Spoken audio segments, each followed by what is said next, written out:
de Educação, e temos o prazer de receber hoje o professor Mazeu, camarada nosso, e que vem dar uma grande contribuição nessa noite em que nós iniciamos o quarto ciclo. O quarto ciclo de discussões sobre marxismo e educação é promovido pelo Departamento de Pedagogia, junto com o Espaço Marx, e tem como objetivo fundamental difundir e debater ideias no campo do marxismo e da educação. Este evento está ocorrendo pelo quarto ano e, como nos outros anos, ele é distribuído ao longo do ano de 2013. Inicia-se hoje e se encerrará no mês de outubro. A cada mês nós teremos uma palestra e um curso, e assim sucessivamente, com diversos professores que já confirmaram a participação. O Espaço Marx de Campo Mourão faz reuniões todas as terças-feiras, todos estão convidados, todas as terças-feiras, às 18 horas, na sala do Espaço Marx. Nós estamos discutindo o livro O Mundo dos Homens, Trabalho e Ser Social, do professor Sérgio Lessa, e a cada 15 dias, aos sábados, nós estamos fazendo a discussão do livro O Mundo Capital. Então, aqueles que se interessarem por essa discussão estão convidados. Bom, convido o professor Antônio a se sentar. Vou fazer uma breve apresentação, porque o que nos interessa hoje aqui é a presença dele, e vamos aproveitar muito as contribuições que ele trará para as nossas discussões.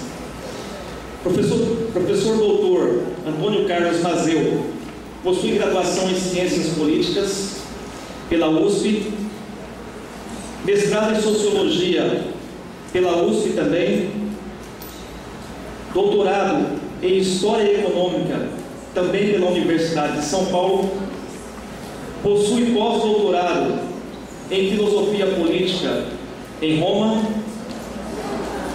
e livre docência em Ciência Política pela Unesp. Atualmente é professor do Departamento de Ciências Políticas e Econômicas da Unesp de Marília.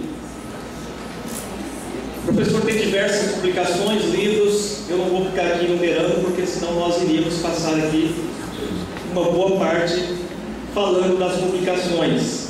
Só vou falar do novo livro dele, que ele veio comentando na estrada de Maringá para cá, que está para sair, que é sobre Lenin, e penso que é uma literatura interessante para que a gente tenha acesso, vai sair, pelo que me parece, pela expressão popular.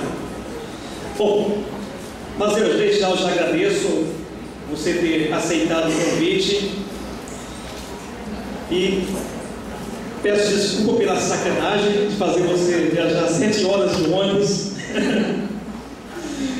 mas não é só culpa minha. Bom, passo a palavra para o professor e desejo a todos uma boa atividade, que a gente possa estabelecer uma boa discussão. A metodologia de trabalho continua como a mesma. O professor vai fazer uma exposição do tema, que é falar sobre as tarefas históricas dos educadores do Brasil, e após a sua exposição nós abriremos para as discussões. Convido também as pessoas interessadas. Sexta-feira nós teremos um mini curso em continuidade ao ciclo com o professor Pedro Jorge, que irá dar um curso sobre economia política e educação. Gente boa também, camarada, tempo por participar, acredito que vai aprender muito. Boa noite a todos e a todas, e a todos. E, em primeiro lugar, queria agradecer ao pessoal, aos camaradas do Espaço Marx, pelo convite, porque essa é uma atividade sempre positiva, não só para que a gente possa debater e aprofundar as discussões sobre a teoria social de Marx, mas também porque na universidade é necessário que a gente tenha foco crítico, né? E a teoria social de Marx ajuda muito a ter um foco crítico, né? Podendo ou não a pessoa ser adepta da teoria social de Marx, o chamado marxismo, é sempre importante o diálogo, né? Com essa tendência, essa variante da teoria social marxiana, porque ela traz muitos elementos de enriquecimento das formas de reflexão.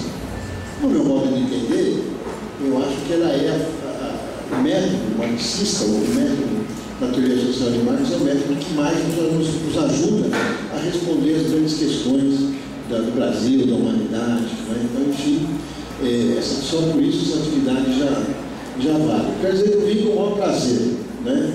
E é que eu tenho um monte de atividade, eu ando muito cansado, já começou o ano, já estou pregando, né? E por sorte eu ia sair daqui correndo amanhã para Maceió, mas foi adiado para a semana que vem, né? Então ajudou pra caramba, eu dou uma descansada. Vou conseguir ir para cá, sair domingo, vou chegar em casa amanhã, tá bom, né? Então, pelo menos enlouquecido. Mas eu queria começar dizendo o seguinte: o tema é muito bom e muito amplo, né?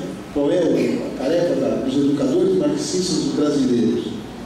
Bom, eu queria o seguinte: primeiro começar discutindo o seguinte: qual é a tarefa dos educadores, né? Por que eu digo isso? Porque, em geral, né, o que se diz é que a educação é um ponto central na formação do indivíduo. Claro que o capitalismo chega e diz o seguinte: olha, a educação é importante para você arrumar um emprego. Mas, antes de mais nada, a educação ela é importante porque ela nos torna seres humanos. Acho que é a primeira coisa que a gente podia estar delimitando, que a educação é importante porque ela nos torna seres humanos. Eu diria mais: como é que ela nos torna seres humanos? Nós nos educamos porque a educação é uma parte essencial e inerente ao ser humano. Não é? Você costuma pensar o seguinte, né, no senso comum: a educação ela só acontece quando você vai para a escola, que é um equívoco, vocês sabem disso. Também a educação não acontece só na interação familiar, é outro equívoco, ainda que isso seja verdade.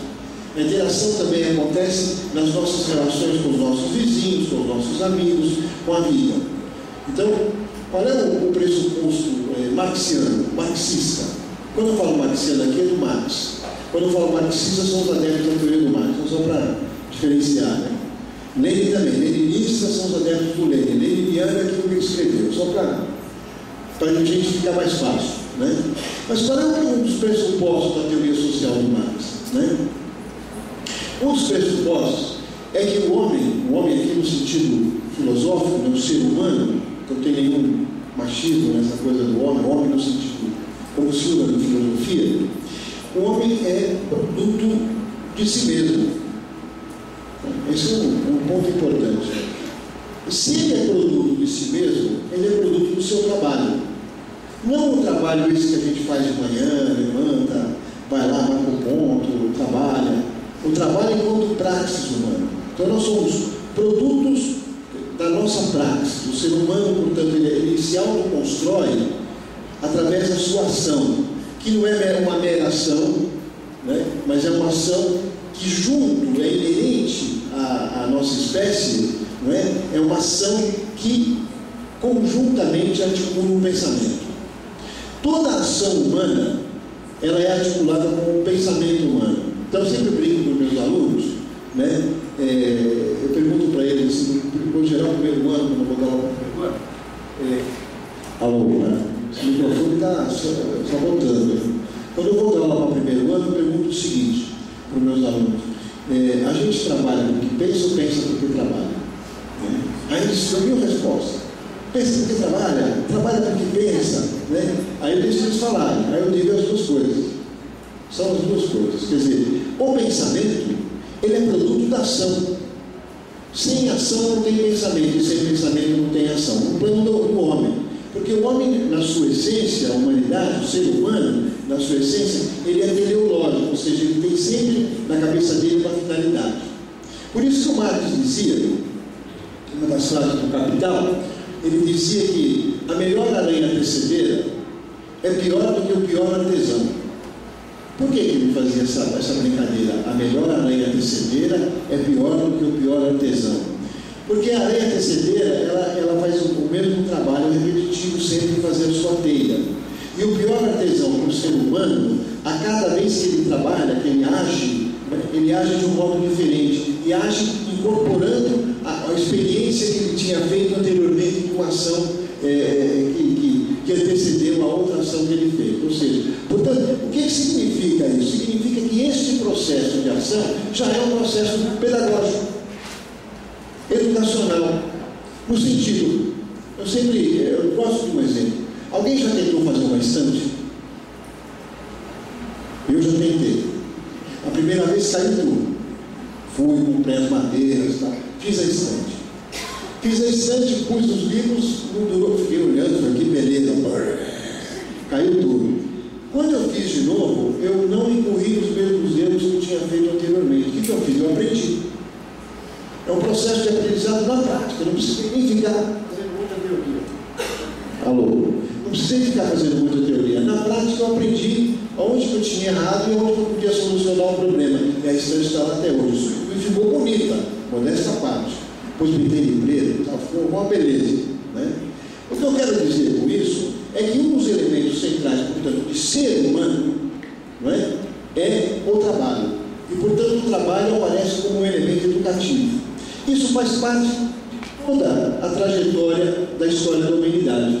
Não é? Quer dizer, qualquer período da história humana, a ação, ela se caracterizou como uma ação onde se buscava duas coisas.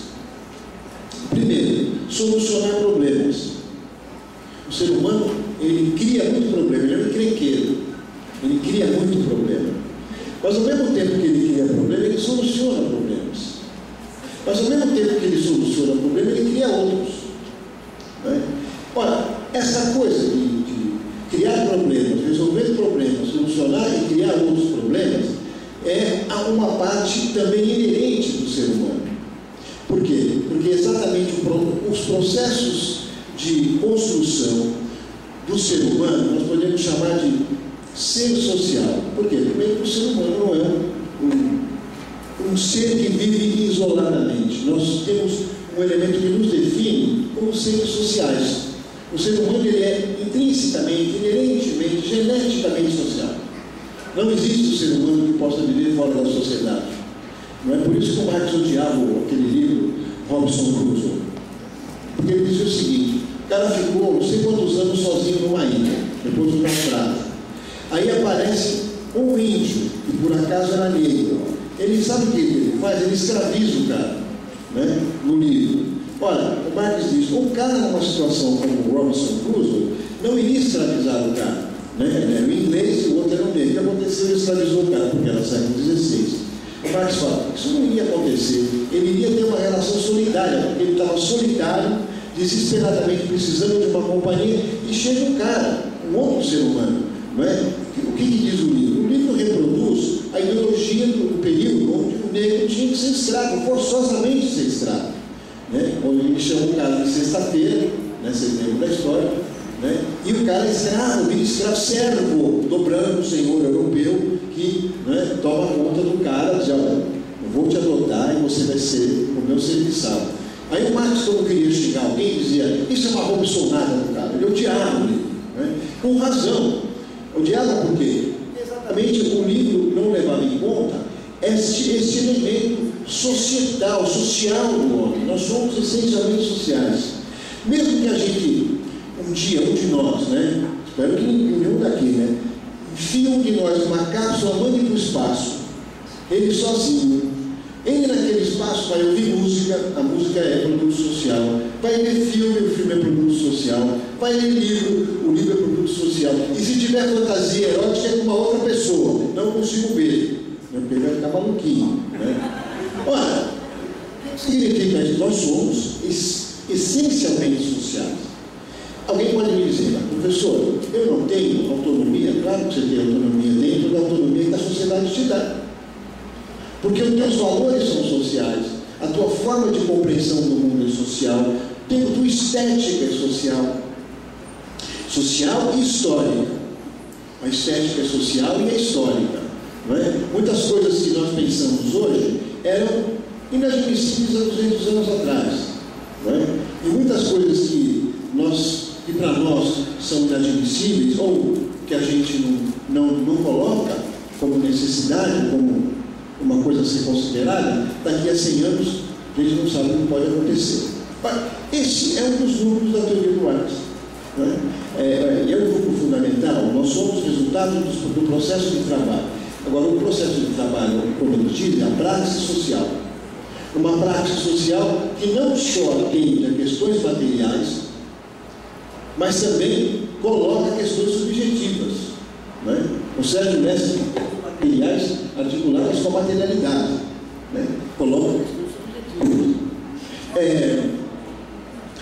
Com isso, eu quero dizer o seguinte: não é uma novidade do século XX, do século XXI, essa preocupação em construir uma consciência de si da humanidade. Olha, quando eu falo construir uma consciência de si do ser social, vamos usar o termo ser social, né? Quando eu digo assim, toda a sociedade buscou ao longo da sua trajetória, porque isso eu gosto de chamar também a atenção. Quando a gente olha e estuda a história da humanidade, nada mais do que estamos fazendo, nada mais do que estudar a trajetória da humanidade, os processos de objetivação dos seres sociais. Por que eu estou chamando de processo de objetivação do ser social? Primeiro, porque o ser social não vive no espaço e não vive no mundo atemporal. O ser social vive sempre em um momento histórico determinado. Né? Quer dizer, nós, por exemplo, a sociedade contemporânea, pensar o ser social capitalista do mundo contemporâneo, ele vive num período X, esse que nós estamos vivendo, 2013, 1999, é um período. Né? E toda forma de relações sociais se dá dentro desse contexto. Se você pensar qualquer sociedade, qualquer período de sociedade humana, nós temos que levar em conta duas coisas. Primeiro, a forma de organização. Alô? Tivemos um durex, eu prendo aqui, ó. Não, vamos falar com ele na mão. Esse negócio de ficar com o microfone aqui, não pareceu o Papa. Apenas Papa, Argentina, era o que faltava, né?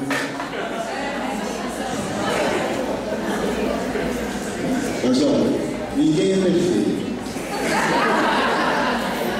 Eu tenho que lembrar Argentina. Tu percebe que ninguém é perfeito? A minha mãe é argentina, não tem jeito. O pai dela da Itália, ela nasceu na Argentina primeiro, depois ela nasceu no Brasil, sorte minha.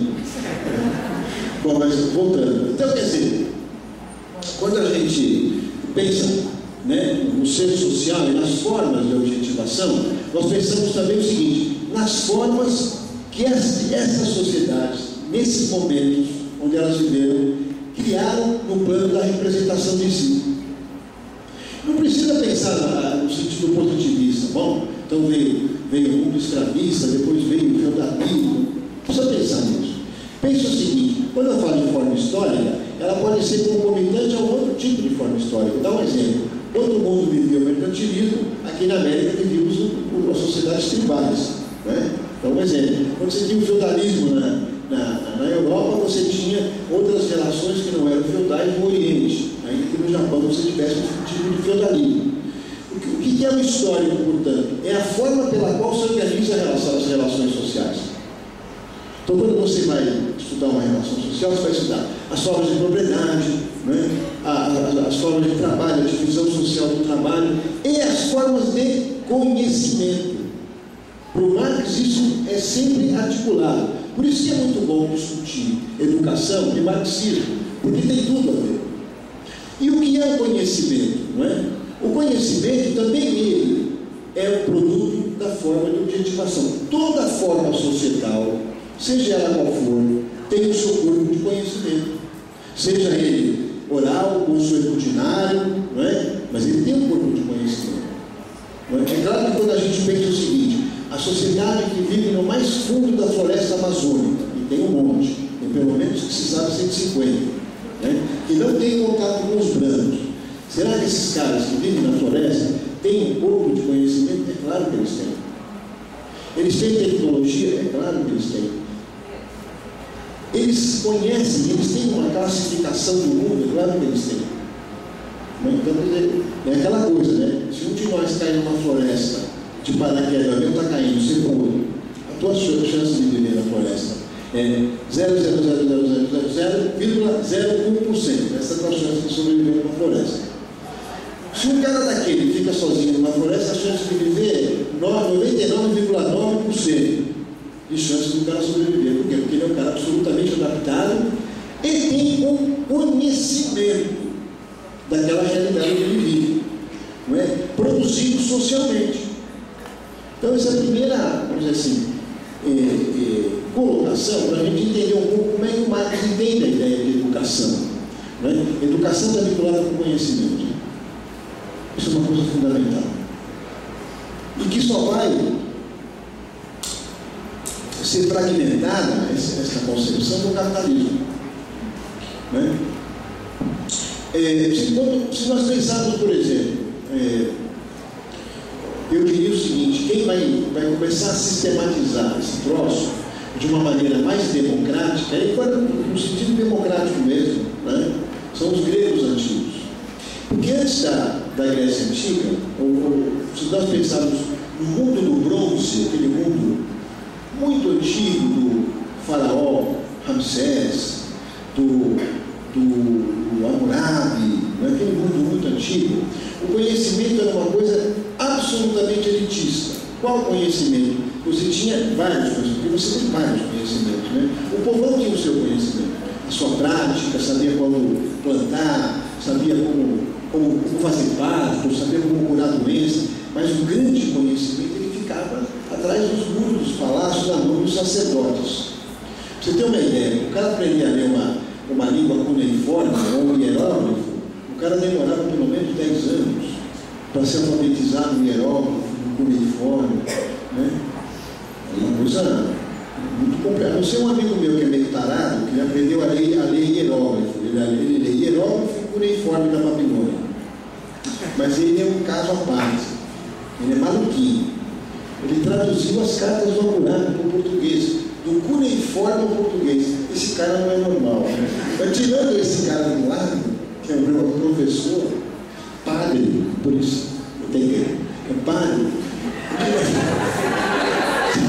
Tirando isso, quer dizer, somente com o fim do mundo do bronze, com o início lá pelo século VIII depois de Cristo, antes de Cristo, quer dizer, no 8º milênio, é que você vai ter uma agilização do alfabeto, da escritura e do conhecimento. Vai ter uma democratização, as pessoas vão ter mais acesso a esse tipo de coisa. Inclusive uma simplificação da escritura, né?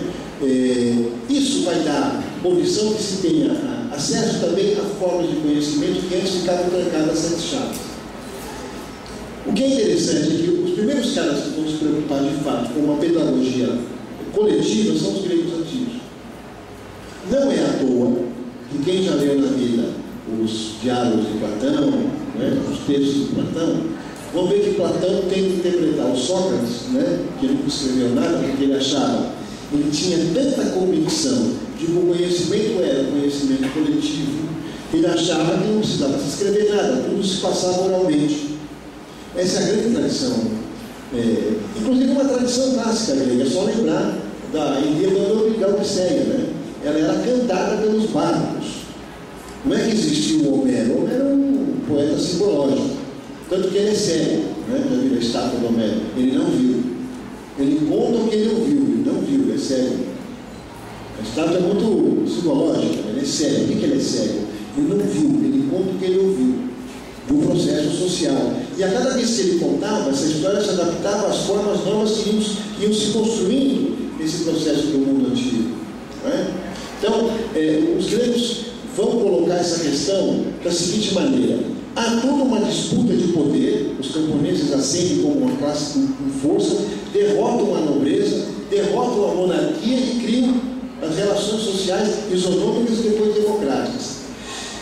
Novidade é que a democracia vem junto com a escravidão, mas antes da escravidão você tinha o igualitarismo, que era fundado no governo coletivo dos camponeses.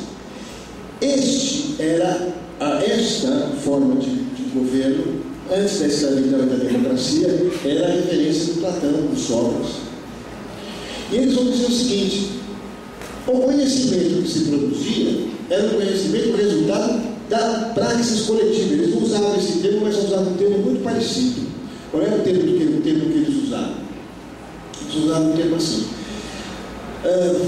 o conhecimento é produto de uma virtude politeia, era o termo que eles usavam, ou seja, da polis, ou seja, de todos.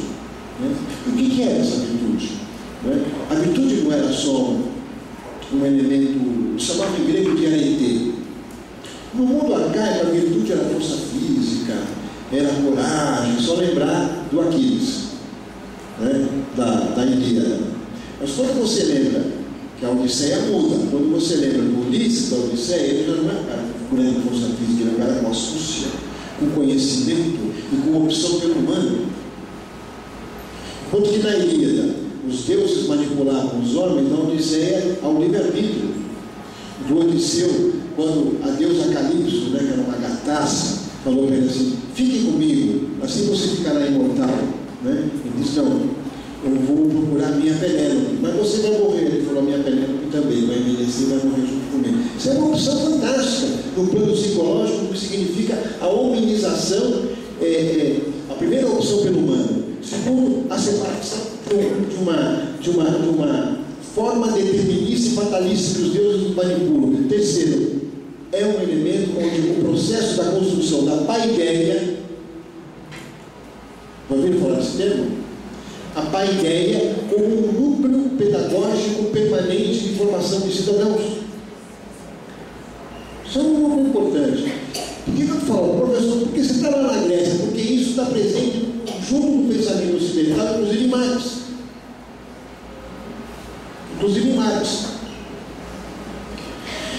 Primeiro, porque Marx não inventou nada. Essa coisa ele mesmo dizia: eu não inventei nada. O Marx tinha, quando as meninas dele eram adolescentes, as filhas dele, elas iam para a escola, como qualquer filho adolescente. E como qualquer escola pentelha, manda questionáriozinho para o pai preencher. Acho um saco. Né?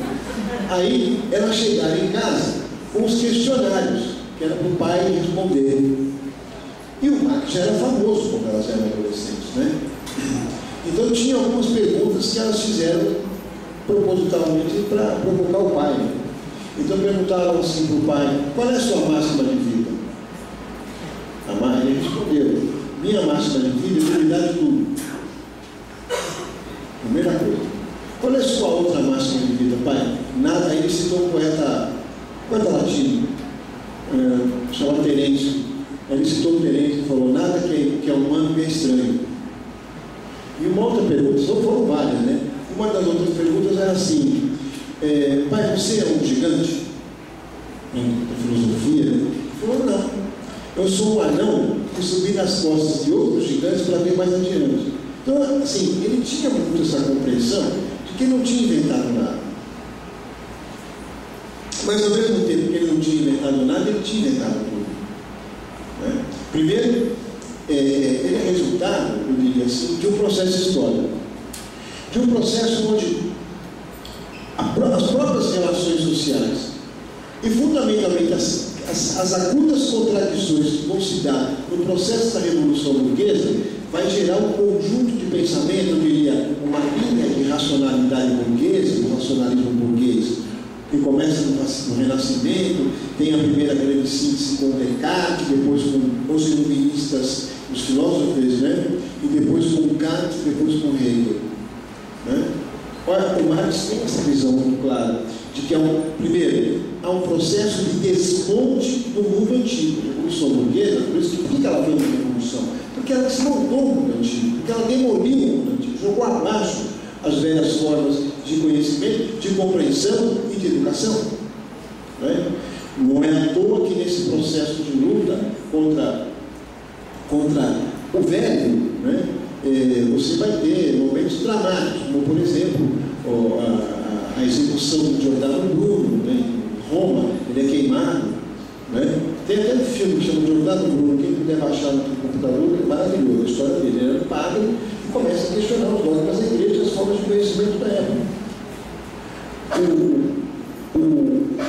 O Monsenhor Bellarmino, que virou santo, o cara que queimou o Giordano Bruno, e queria queimar o Galileu também, virou santo. Portanto, quem quiser virar santo precisa começar a querer queimar alguém.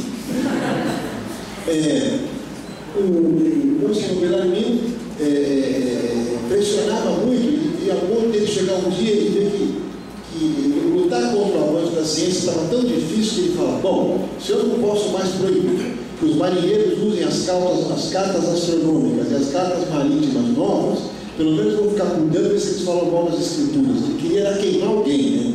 Ferver alguém no azeite. Mas o que é importante nisso é mostrar que este embate cria um núcleo onde, primeiro, se dissolve a ideia fatalista de que Deus determinava a sua vida, né? Ah, você é pobre porque Deus quis, você nasceu servo da gleba ou escravo, olha, quem sabe no outro mundo você seja feliz, né? Aí o outro vai dizer: olha, eu sou pobre porque Deus quis, porque ele vai ver que ele achou que eu era um cara legal, né? Porque você começa a dissolver isso, ela vai colocar desde o renascimento, mas o primeiro cara que vai falar sobre isso é Maquiavel. Maquiavel vai dizer: olha, os homens são todos iguais, os homens são livres, né? E essa liberdade é que é o problema dos homens, né? Porque a burguesia também não vê um cara muito livre. Então, ele não é livre e tal, mas tem que ter um pacto. Só tem alguém para ordenar esse cara que é muito livre. O Hobbes era pior ainda. Hobbes dizia: o homem é tão livre, mas tão livre, mas tão livre que a sociedade fica de todos contra todos, né? Aí o cara vai roubar a mulher do cara, vai roubar o dinheiro do cara, roubar as terras do cara. Precisa de um poder terrível. Esse poder terrível é o Estado. Quem é o Estado? É o rei absolutista, né? Mas de qualquer maneira ele mudou um pouquinho. O homem já não era mais aquele desgraçado, filho do pecado original. Todo dia que acordava tinha que lembrar que tinha sido expulso do paraíso, né? Até que os caras começaram a falar: ó, a expulsão do paraíso foi pedagógica. E se vocês pensarem bem, tem um núcleo pedagógico da expulsão do paraíso. Pô, no paraíso o cara era um parasita, não fazia nada. Ele esticava a mão, caía no seu corpo. Fazia não sei o que lá, não trabalhava, só comia, bebia e dormia. Nem aquela outra coisa que podia fazer, porque ele não sabia o que podia fazer, né? Namorar não sabia o que podia fazer. Quando ele descobriu, ele foi lá, né? Comeu o fruto da bebida, ele descobriu que ele podia namorar. E ele descobriu que ele podia conhecer. E aí o Jeová falou: você, né?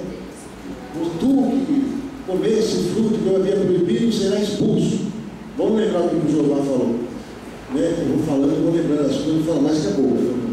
Aí vamos lembrar o que o Jeová falou. O Jeová falou assim: tu que comer esse fruto que eu havia proibido, trabalharás a terra, receberás dela pedras e abrolhos, comerás o pão de cada dia com o suor do teu rosto, comerás a erva da terra. É altamente pedagógico. Sabe o que ele deu para o ser humano? Ele castigou, mas ele deu trabalho. Olha que interessante a parábola, né? O mito é muito interessante. Agora, na mulher, ele ferrou de vez. Ele falou assim: tu que fizesse seu homem comer o fruto que eu havia proibido, terás seu parto multiplicado por 2. Teu impulso te levará ao teu homem, e a ele pertencerás. Está no Gênesis. Portanto, a origem do machismo é o Jeová. Nós não temos nada a ver com isso. Nem querer comprar na gente. O Jeová que criou essa história de uma mulher pertencer ao homem. Não vamos lá. Porque o Adão nem sabia o que ia acontecer. Vou saber depois, né? Agora, veja que interessante. Nessa parábola da expulsão do paraíso, né? É uma parábola onde o homem tem um livre-arbítrio. Ele pode trabalhar, pode não trabalhar. Se ele trabalhar, vai morrer de fome, vai morrer de frio, e vai aprender a se proteger das interesses. Ele vai ser expulso do paraíso. Mas ao ser expulso do paraíso, ele ganha um poder que é divino. Ele ganha o poder de fazer, de criar. O mesmo mito dos gregos. Os gregos têm um mito parecido, que é o mito do Prometeu. Prometeu não era um Deus poderoso como era Jeová, mas era um semideus que rouba o segredo dos deuses e dá para os homens. O que ele rouba? Não é o fogo. O fogo é só uma das coisas que ele rouba. Ele rouba duas coisas. A Tefné, que não é técnica. Sabe o que é Tefné? É técnica e conhecimento. Ele rouba a Tefné e rouba o conhecimento. Ele rouba, né? O fogo de Vulcano e o conhecimento de Atenas. Aí ele é condenado a ter o seu figo comido todo dia lá no Levabuto. Lembra dessa história, né? Olha, ele deu para os homens, o que vai dizer os Zeus? Ele ficou doido, né? Quem puder ver, leia a peça Prometeu Acorrentado do Wesley. Prometeu Acorrentado. Vale a pena. Porque é uma discussão entre liberdade. O Prometeu fala: eu vou sacrificar minha liberdade para tornar os homens livres. Livres do que? Da manipulação, que agora eles têm conhecimento. Aí o Zeus vai falar: pô, tanto Jeová como o Zeus vão ficar bem da vida. Jeová vai dizer, vai lá no Gênesis: agora precisamos cuidar para que o homem não tenha acesso à árvore da vida, porque já tinha tido acesso à árvore do conhecimento. O que ele diz? Agora com o segredo do fogo e do conhecimento, os homens vão virar deuses. Isso tem um significado profundo, porque ao roubar o segredo dos deuses, eu dei o segredo do conhecimento, e ao dar o segredo do conhecimento, eu dei o segredo da autoeducação humana, né? Do autoconhecimento humano. Então, esse é o segundo elemento importante para a gente refletir, presente na teoria do Marx. Mas o Marx ainda vai além. Vai dizer, esses caras, né, iluministas e tal, começaram a colocar de novo a questão da liberdade. Mas o cara que vai colocar isso de maneira mais profunda é o Hegel, que é um filósofo alemão, já na passagem do século XVIII para o século XIX, que é o momento também onde o capitalismo, que é uma forma social nova no mundo, né? Até então, até o capitalismo, não havia uma sociedade fundada na produção de mercadorias. Né? A sociedade produzia, tinha tecnologia, mas produzia mercadoria para a subsistência. Vocês podem perguntar, mas não tinha comércio no mundo antigo? Claro que tinha. Então, como é que não tinha mercadoria? A mercadoria era o excedente. O fundamental da sociedade não era a produção da mercadoria, era a produção de subsistência. No capitalismo, o núcleo da sociedade é a produção de mercadoria. Isso vai exigir que a sociedade humana entre num momento histórico, numa fase histórica, onde em nenhum momento anterior ao capitalismo se juntou conhecimento com produção. Por isso o conhecimento ganha um impulso enorme, inclusive o materialismo. Ganha um impulso enorme. Olha, o Hegel, como produto desse processo, vai dizer, então, todo o conhecimento anterior era limitado exatamente porque não tinha como forma principal o movimento. O Hegel vai dizer, até agora os caras estão vendo o mundo como um mundo estático.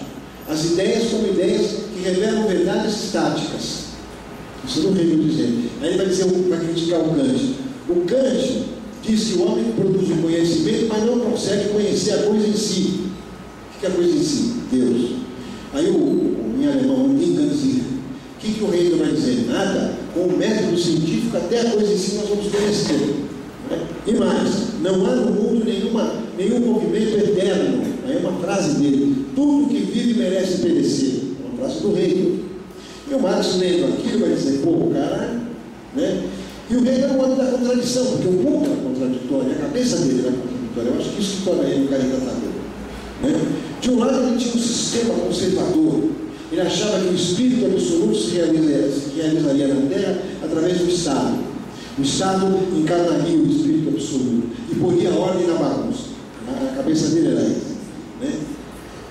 Por outro lado, ele tinha um método que dizia tudo é movimento, tudo é contraditório, não há equilíbrio harmônico, os equilíbrios se dão pela contradição. Ele tinha quase formulações materialistas. Olha, o Marx chega e fala, claro, o Marx vai ler também um cara chamado Feuerbach, que começa a desmontar isso. E o Marx vai dizer, poxa, amigo, o Hegel, ele vê o mundo de cabeça para baixo, é só botar ele de cabeça para cima. Marx fala o seguinte, não são as ideias que movimentam o ser social, mas é o ser social que cria e movimenta as ideias. Parece que para nós isso é óbvio hoje, que as ideias são resultado de processos sociais. Mas até o Marx não era óbvio. Não era absolutamente óbvio. Não é que você eu sei que tem gente pós-moderna que voltou para pré-Hegel. Né? O pessoal da pós-modernidade voltou para trás do Hegel. Né? Pensa que a ideia, voltou aquela bobagem de que a ideia move o mundo. Mas o Marx já tinha mostrado que as ideias são resultados de processos históricos e se dão em momentos históricos. E se dão para responder questões que se colocam naquele momento histórico. Não tem nada a ver com o que o pós-modernismo chega a dizer. Aluno meu chega e fala isso, eu fico doente. Professor, a cultura não tem nada a ver com a base material. Eu falei, não, a cultura do espírito que paira, pode ser isso. Fica voando, de repente fala, vou baixar, baixou a cultura. Ou então um colega meu lá de Marília, que também acha isso. Um dia nós estávamos trabalhando, eu sou muito sacana, vocês não sabem como, estávamos trabalhando, os dois com fome, eram 10 horas da manhã, nós estamos escrevendo um documento, eu falei para ele assim, ô Zé, vamos falar, você está com fome? Eu estou. Então, pensa o sanduíche, quem sabe ele aparece. Se as ideias, né, que movem as coisas, pensa o sanduba, e aliás, o garrafa de vinho, um chateau de Tubá, 1959, que é a melhor sabe, pensa aí, quem sabe aparece. Não apareceu. Ele me xingou, você diz isso, agora você me xingar, eu estou entrando na sua, quem sabe dá certo, né? Isso é uma bobagem. As ideias são resultados do processo social. A cultura é resultado de processo social. Claro que não é como espelho. Claro que isso não acontece como um reflexo do espelho. Isso acontece de uma maneira difusa, indireta, simbólica, interpretativa, mas só pode aparecer em contextos históricos específicos. Obviamente que no mundo que nós vivemos hoje, nós não vamos criar um Deus como Zeus. Porque Zeus só pode ser resultado de uma processualidade histórica que está no mundo antigo. E as ideias aparecem para responder problemas. Lembra que eu comecei dizendo que nós somos criadores de problemas? Afinal, vamos começar a pensar junto. O que é a filosofia?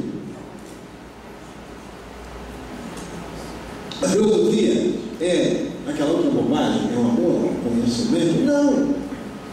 A filosofia aparece como sistematização de ideias.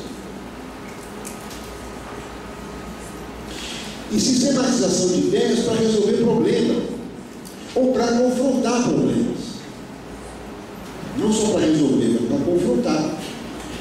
Se o Platão, ao escrever Por Tudo na Boca do Sócrates, que é o seu grande mestre, está confrontando com os sofistas, ele está confrontando uma coisa fundamental. Sabe o que ele está confrontando?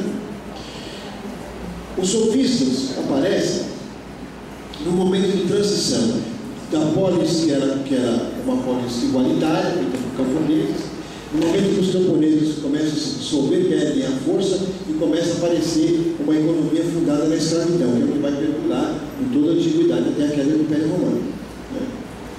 Vai ser fundamentada por Alexandre, da Macedônia, Filipe Alexandre, e depois aquilo vai para Roma, tanto para o período republicano como para o Império. Ora, o que fazia o Sócrates e o Platão sistematizando? Por que ele combatia os sofistas? Porque junto com o escravismo aparece o comércio, aquele comércio descendente, mas que era muito grande. Né? E tem gente que fica rica produzindo nos seus latifúndios. Claro, pensar o latifúndio da Grécia Antiga vai querer pensar o latifúndio no Brasil, né? É bem menor. Mas os caras tinham escravos. E sabe o que os sofistas faziam? Eles foram os predecessores do professor moderno. Eles vendiam seus conhecimentos. No Protágoras, e na Apologia de Sócrates, o Platão vai reproduzir um diálogo, principalmente da Apologia de Sócrates, que é o da condenação de Sócrates. Por que o Sócrates é condenado? Ele é condenado porque ele subvertia a juventude. E de fato ele subvertia a juventude. O que ele dizia? O conhecimento é produto. Lembra? Vamos voltar para o início do papo, a gente fechar essa primeira parte, e partir para a outra, para a segunda. O conhecimento é produto coletivo. Se o conhecimento é produto coletivo, portanto ele é uma virtude, como esses caras vão vender a virtude? A virtude não é vendável, porque o conhecimento é produto social. Na verdade, ele tinha muita razão. Naquela sociedade que ele vivia, os filósofos, por exemplo, não é que nem a gente escreve um livro, né? Leva para a editora edita o livro, você ganha um X percentual do preço do livro, né? Então você é uma relação de mercado capitalista. Ou você pode escrever um livro e pôr na internet, mas aí o cara é maluco, passou, ele vive no capitalismo, não esqueçam disso, passou horas do seu trabalho, né? E você tem que ter algum resultado econômico, você vive com a sociedade capitalista. Lá, o que eles faziam, os filósofos? Escreviam longos tratados e depositavam, sabe aonde? Na biblioteca pública do templo da cidade. Qualquer pessoa podia ter acesso, que é muito melhor do que você transformar o conhecimento em mercadoria. Olha, o que diziam os sofistas? Que nada, a gente vem do conhecimento dos filhos de famílias abastadas. O que dizia o Sócrates? Isso é um absurdo, isso é um crime. Isso é resultado, sabe por quê? Da democracia. Porque a democracia, vai dizer o Sócrates, é um jogo falso. Nós já tínhamos muito claro que a democracia é um jogo formal. Bom, professor, os caras não botavam na água lá, chegavam lá, né? O Sócrates vai dizer lá na Sete Contratebas que qualquer pessoa poderia ser eleita para o parlamento da cidade, para ler. É verdade, mas é uma parte da verdade, porque a outra parte é o seguinte: como sempre em sociedades de classe, né, tinha um cara que tinha mais grana do que o outro. Então vou dar um pequeno exemplo. Tem um historiador chamado Moses Finley, que ele fez um estudo sobre o material biológico, né? Então ele achou uma carta. Essa carta é simbólica. A carta é assim: Caro Dimitri, manda um cara da cidade de Atenas. Pensar que Atenas não era só a cidade, Atenas era o entorno, era inclusive a parte rural, era tudo Atenas.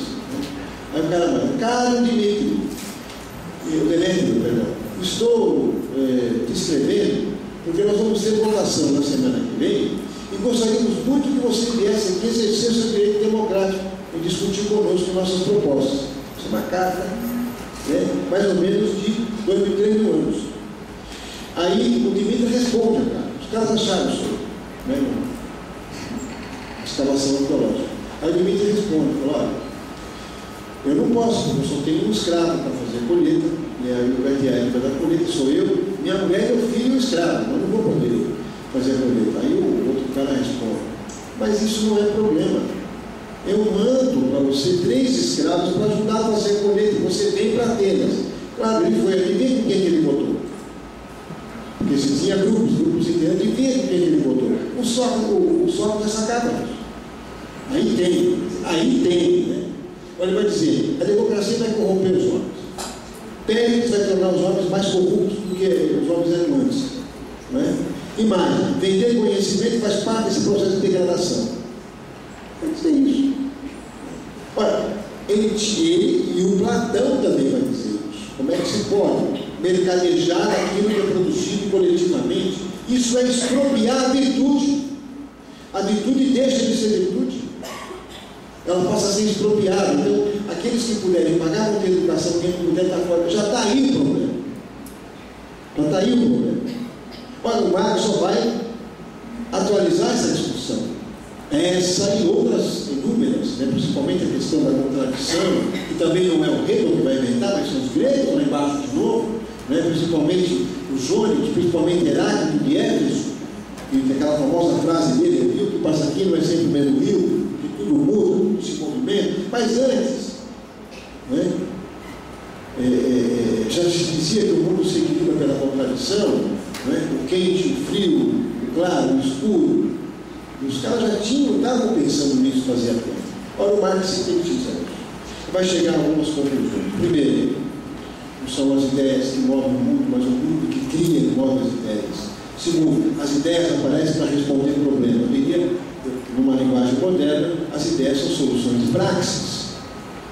Por isso que, de novo, Platão vai ficar amargurado numa carta que ele manda para os amigos dele, que ele ficou tão amargurado com a sua impotência perante a condenação da morte de Sócrates, que ele se sentiu um babão. Praticamente ele fala isso, ele se sentiu um falador, né? Um parlamentão que falava, ele não conseguia fazer nenhuma ação para agir. Aí ele volta em 384 ele funda a academia e publica a República, né? Ora, ele faz isso para responder problemas, para ir para o embate nas ideias, porque isso expressava também o embate que se dava na polis ateniense, né? Vai publicar a República, vai criar a sua academia, e lá eles vão discutir o quê? Filosofia, vão discutir ideias, vão discutir o quê? Respostas do ser social, respostas a questões do ser social, não é? Ora, a tradição, essa tradição que está no Ocidente, não está só com os iluministas, mas está inclusive com os pré-cristãos, cristãos, né? Que vão inclusive fazer uma disputa com os gregos de Alexandria para poder dar filosofia para escravo. Orígenes, no seu livro Contra Celso, vai dizer: por que eu não posso levar o conhecimento aos escravos? Por que os escravos têm que ficar mergulhados na ignorância? Interessante essa passagem do Orígenes, né? Mas enfim, isso chega no século XIX de uma maneira que o Marx fala: não só são essas questões, mas a sociedade é uma sociedade que é resultado de luta de classes. A gente já tinha, de certa maneira, intuído Hegel, ele vai aprofundar. Vai dizer, nessa luta de classes, a ideia dominante, as ideias dominantes de uma sociedade são as ideias da classe dominante. A outra conclusão que vai chegar: uma sociedade baseada na produção de mercadorias e na propriedade privada dos meios de produção expropria o trabalhador e cria um trabalhador alienado de si e de suas relações sociais. Feito isso, ele fala: bom, qual é uma solução de prática que eu posso apontar? Eu só posso apontar, primeiro, uma solução de prática se eu desmontar esta forma de Estado e criar outra, ou seja, desmonta o Estado, desmonta essa forma de relação social e cria outra. Aí ele vai dizer no Manifesto Comunista: é claro, quando eu criar outras formas de relações sociais, eu vou criar também outras formas de compreensão do mundo. Para isso é necessário que o trabalhador tenha consciência de classe. O que é a consciência de classe? É ter acesso a tudo aquilo que foi produzido pela humanidade. Claro que ele não vai ter, ele é colocado para aprender cada vez menos, né? Olha, isso é um embate da Primeira Internacional. Quando chega na Segunda Internacional, o Lenin vai estar no mesmo debate. O debate é: como é que é a consciência de classe? De novo tem aquele papo. Consciência de classe é um troço meio místico, né? Flutua, a consciência está voando. De repente ela vê um grande operário: vou despachar lá. Isso não existe. A consciência de classe também não é mística. É difícil, né, se eu perguntar assim: o que é consciência de classe? Fica difícil responder, não fica nada. A consciência de classe só pode aparecer se a classe trabalhadora se organizar de maneira a ter não só conhecimento, como ação política e conhecimento. Por isso que ele vai falar: só é possível pensar em uma classe com consciência de si, não é? Quando a gente superar a mera consciência intuitiva. Claro que o trabalhador sabe que ele vive mal. Ele sabe que ele vive mal, ele sabe que ele mora mal, ele sabe que o filho dele vai morrer na fila do hospital, principalmente aqui da América Latina, igual o Papa nos ajuda, né? Então ele sabe que o filho dele vai estudar numa escola pior. Ele sabe que se ele fizer uma greve, ele pode também obter uma salário, mas isso basta, isso é um limite. Quer dizer, não basta, porque essa reivindicação, ele vai falar, essa consciência econômica. Como é que a gente pode avançar nisso? Organizando uma forma, ou criando uma forma organizativa que permita com que o trabalhador se transforme em um intelectual. Isso não é o Gramsci que vai falar, é o Lenin. O primeiro cara a falar isso é o Lenin. Claro que o Gramsci é leninista, vai falar a mesma coisa. O Lenin vai dizer: O trabalhador sai da fábrica e age como agitador, formulador, organizador, e volta para a fábrica não mais como mero operário, mas como intelectual da sua classe. Isso é um negro, o que fazer? É um negro chamado o que fazer? Não é? Quer dizer, vai dizer mais. Para que isso aconteça é necessária a construção da hegemonia. Não é? O Gramsci vai falar em hegemonia, o Lenin, 1905, num livro chamado Democracia Burguesa e Democracia Proletária. E terceiro, ele vai dizer, a democracia burguesa é um jogo formal que não resolve o problema, a não ser que a gente radicalize a democracia até o fim. Olha, como ele está colocando a necessidade de educar os trabalhadores? Para que os trabalhadores se eduquem, eles têm que ter acesso à teoria, têm que ter acesso ao conhecimento. Mas o Lenin tinha dúvida, ele tinha certeza que não era na escola burguesa que isso ia acontecer. E o Marx também.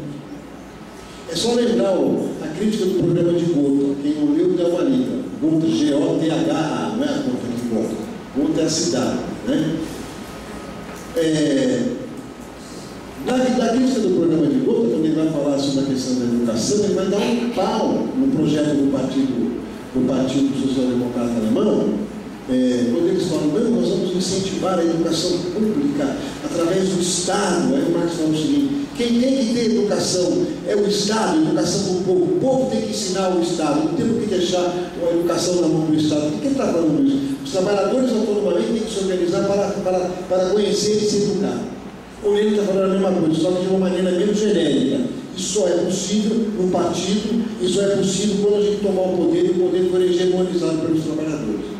Porque a gente sabe que sem a hegemonia dos trabalhadores, a educação vai ser complicada. Você não vai dar uma educação libertária para os trabalhadores, educação para a liberdade.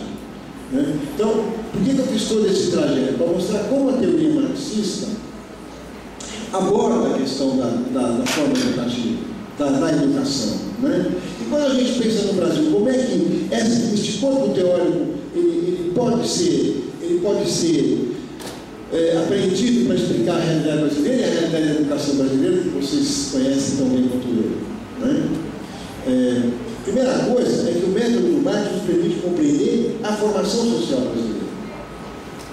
Um país que surge da escravidão, não a escravidão do mundo antigo, mas a escravidão pior do que a do mundo antigo. Porque é uma escravidão que cria mais-valia e expropria a mais-valia absoluta do trabalhador, do escravo. Que é um escravo que produz no mercado, não é um escravo que produz para a subsistência do senhor. Né? É um escravo que é segregado pela sua cor da pele. Não é? É arrancado no seu, não é só o escravo que é arrancado da África, é o escravo que é arrancado da sua tribo. E antes do comércio dos escravos da África, da escravidão dos negros africanos, você tinha a escravidão dos muçulmanos nas guerras de reconquista da Península Ibérica. Eles eram escravizados e mandados, sabe aonde eles trabalharem? Nas plantações de açúcar dos Açores. Vamos pensar que se inventou a escravidão do açúcar na América. Se inventou primeiro na Europa. Aí eles transportaram para cá e ficou maior, mas tinha mais espaço. Olha, essa sociedade baseada na escravidão, não é? Porque veja, a sociedade brasileira já nasce sob a égide do mercantilismo. E ela vai ter sempre uma burguesia muito subordinada aos povos centrais do mercado. Né? Essa burguesia que vai fazer a independência do Brasil, né?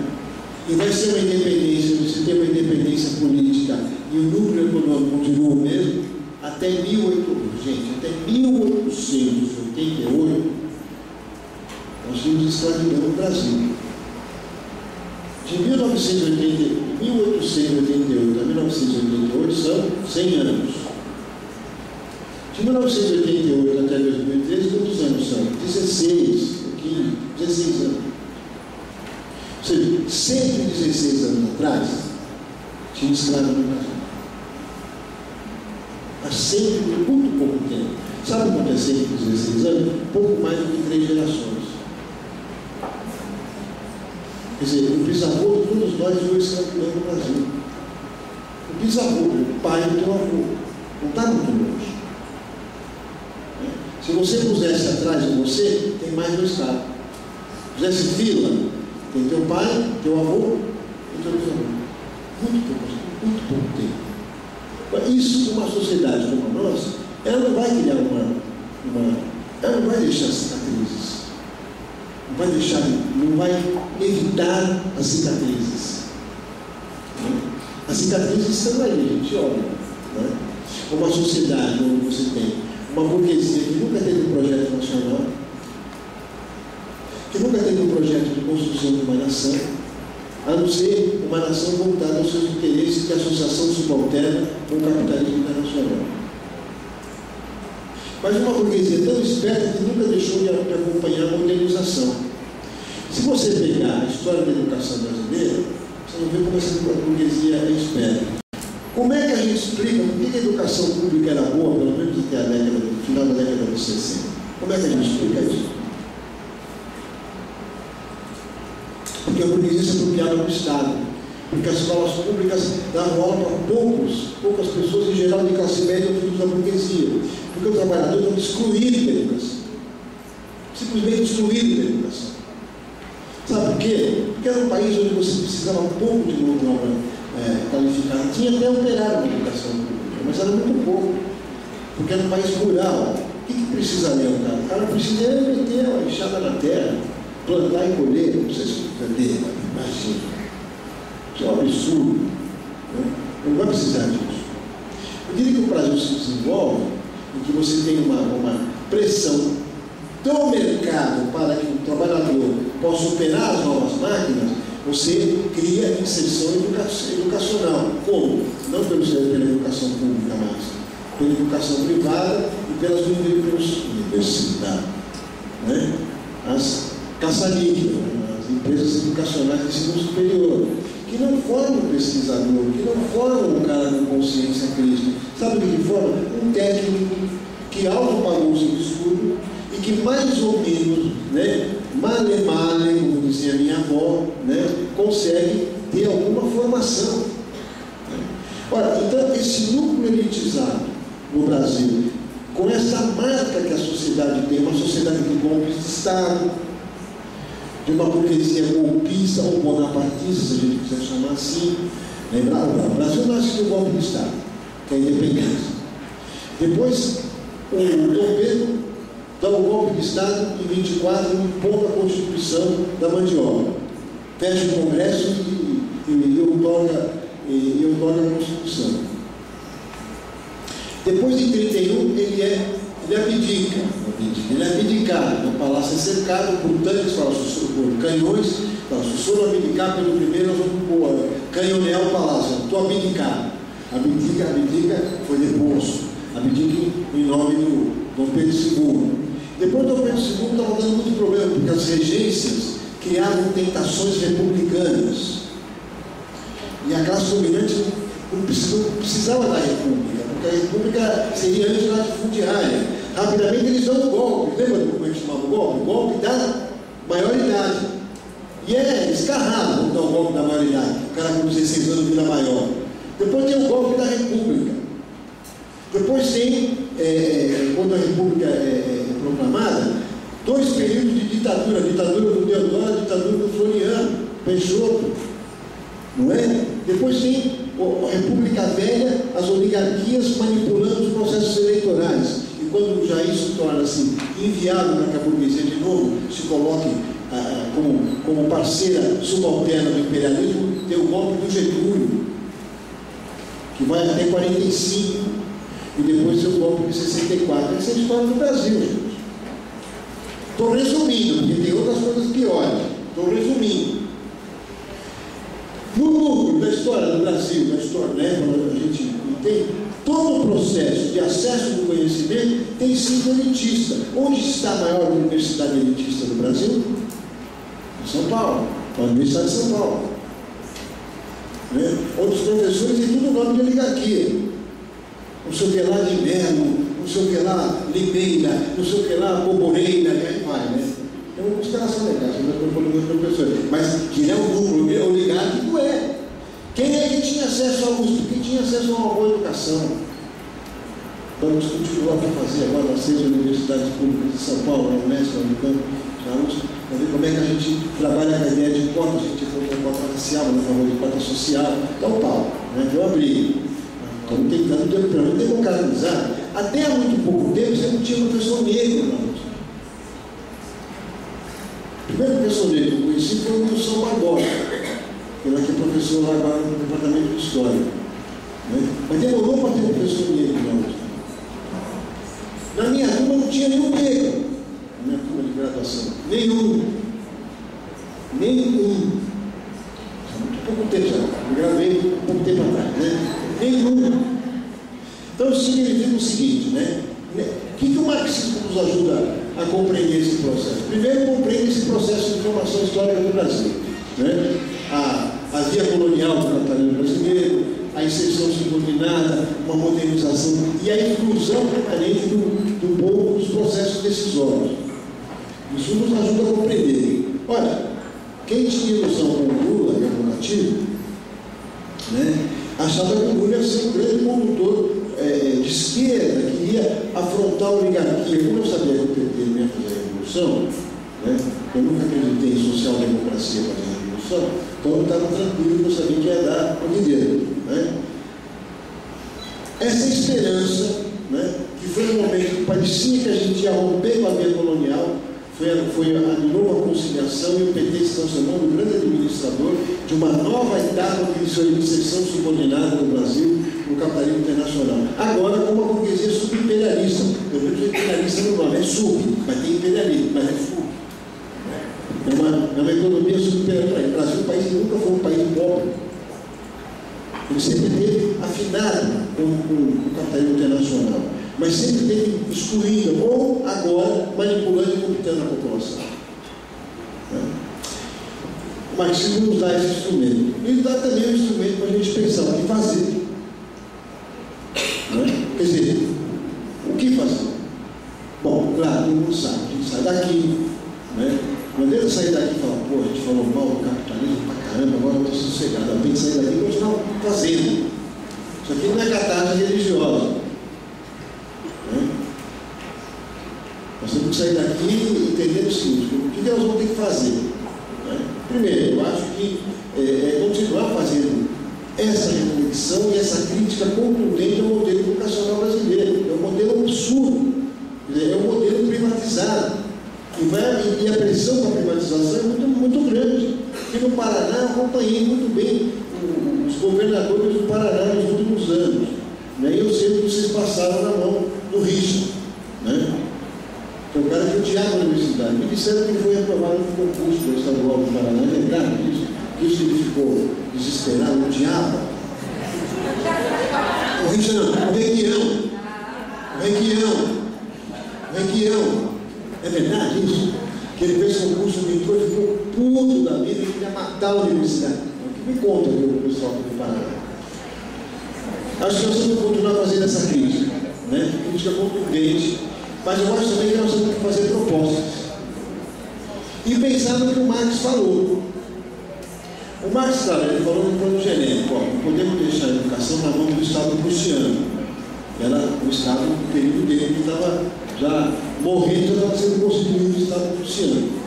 Olha, o que a gente pode falar aqui? Não podemos deixar. Claro, nós temos que defender a educação pública, gratuita e de qualidade. Mas o que deixar isso na mão dos burocratas para decidir os ensinos da educação, aí é criar hegemonia. Onde é que a gente vai criar hegemonia? Na escola? Não, no movimento dos trabalhadores, dos quais nós fazemos parte. Então, eu acho que o instrumental da teoria social de Marx nos ajuda a pensar, não só a pensar criticamente, como a propor, e pensar que se a educação é uma prática de liberdade, nós temos que, como educadores, nos colocar cotidianamente a necessidade da militância pela liberdade. Eu acho que esse é um núcleo fundamental que a teoria social de Marx pode nos ajudar a entender que, fundamentalmente, hoje, a disputa no plano da educação brasileira, seja ela básica, seja ela meio segundo grau, seja ela do ensino universitário, da pesquisa, da apropriação do conhecimento, da socialização da pesquisa, É a luta pela hegemonia. Imagina, nós temos o Brasil, a burguesia, ela continua parasita. Né? Então, por exemplo, nós temos grandes universidades no Brasil. Temos grandes cérebros. O Brasil é um país que tem tudo. Tem recursos, cérebros, grandes universidades, Nós temos 4 entre as 500 melhores do mundo, não é pouco. Um país como o terceiro mundo como o Brasil. Né? Tem a USP, tem a UFRJ, tem a Unicamp, tem a Unesp, parece que tem mais uma, agora não lembro. Né? Entre a USP e a Unesp, tem as 200 melhores do mundo. A USP é a 19ª melhor do mundo. Se produz pra caramba. Qual é o retorno social que nós temos do que produzido nessas universidades? Nada. Um dia desses eu fui comprar uma pomada. Estava eu com um bichão desgraçado, fui na farmácia comprar uma pomada. Paguei a bagatela de 100 réis a pomada. 100 reais, 100 paus, como a gente fala dessa forma. Paguei 100 paus a pomada. Quando eu abri a bula, tomei um susto. A pomada tinha sido desenvolvida pelo laboratório de química da USP. E quem estava vendendo a pomada era um laboratório, La Rochelle, La Rocha, alguma coisa assim, privado. Eu falei, pô, toda a pesquisa foi feita com dinheiro público. Quando ela ficou prontinha, foi passada de bandeja, e provavelmente o professor vendeu uma patente, um safado, ele pode fazer isso. Né? Isso é o professor safado que faz isso. Né? E está cheio, vai pensar que está muito cheio de safado. O cara vendeu a patente e a pomada custa 100 reais um tubinho de uma pomada. Também melhor que uma pasta de dente. 100 reais. Ou seja, qual é a luta? Você tem retorno social, porque a universidade tem um papel na sociedade, para que retorne o que a gente produz, o que a gente pesquisa, para que se aplique o que a gente pesquisa. Olha que a gente se mata de estudar. Olha que a gente vai defender mestrado, doutorado, orienta aluno. Não é? Nós temos que fazer isso. Eu acho que o que nos permite hoje criar propostas, eu acho que o marxismo está na ordem do dia para que a gente possa ver criticamente todos esses processos. Eu acho que já falei demais, professor. Vou passar aí a palavra a você. Quero agradecer a atenção. Muito obrigado, André.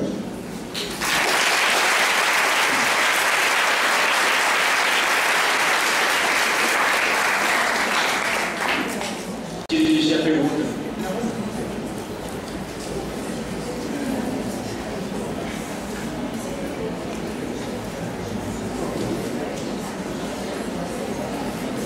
Ou escreva, eu passo aí de colher. Não escreve nada. Não precisa ficar com medo, pessoal. O cara vai ser professor, tem vergonha de falar?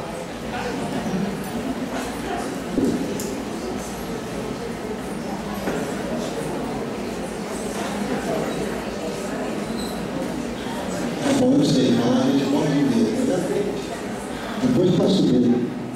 Todo mundo tem medo. Eu, quando vou começar uma palestra, tenho medo. Depois vai dar sempre medo.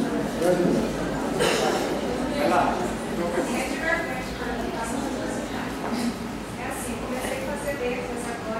Como se chama? Solano. Depois de muito tempo, eu já tenho uma graduação aqui pela a educação brasileira é capitalista, é isso? Essa é a pergunta. Essa que eu comecei a fazer letras esse ano, né? Então tem muita coisa nova para mim, muitas dúvidas, e é um assunto totalmente novo. Então essa é a minha pergunta. A nossa educação é capitalista no Brasil. Eu depois de boa.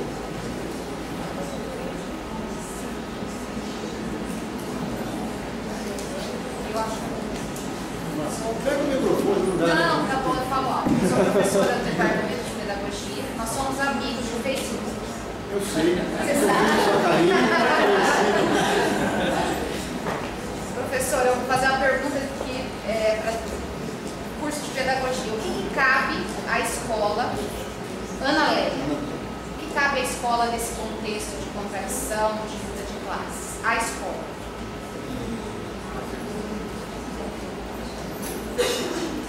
Ou melhor, dá para fazer alguma coisa na escola?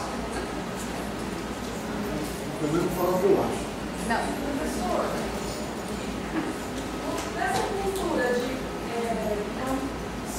capitalismo, como tiver cultura de consumismo, como se colocar Marx na prática? Como colocar as teorias de Marx na prática? Marcelo.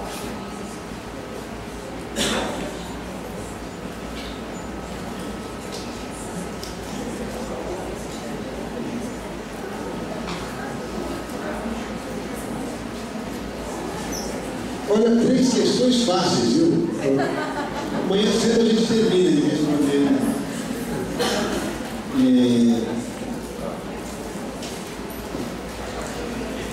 Na verdade, as 3 questões são articuladas, né?